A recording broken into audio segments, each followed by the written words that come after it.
Decor Reveal updated. The new improved reveal. Wow. Super colorful.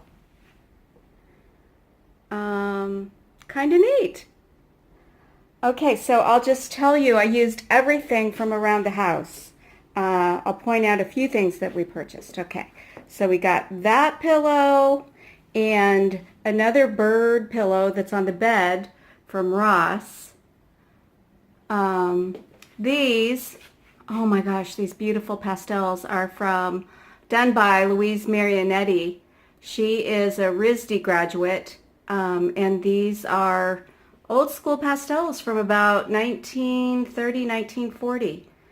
She's a pretty well-known female artist of that time. All right, so what I've done for our guests is put candy on the side table. There's a lamp, there's some books, and then plastered the room with a lot of color and a lot of art. Some of it my art and some of it art that I've collected over the years. Isn't that bird pillow amazing? Oh, that's so pretty. Oh my gosh, I love it. Okay, so now let's go on to the bathroom.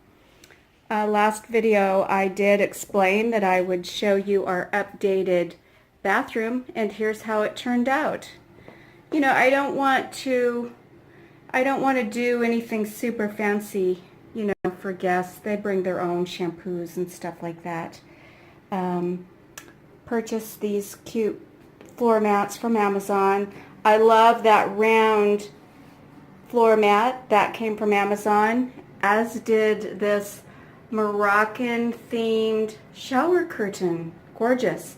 And the theme does match the bedroom, you know, with that pretty quatrefoil pattern and Moroccan Bohemian Chic theme.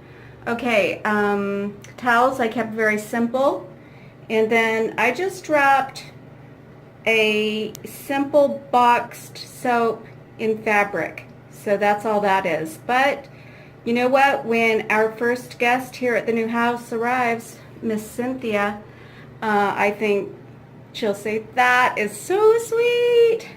So anyway, keep it simple. That's what I say.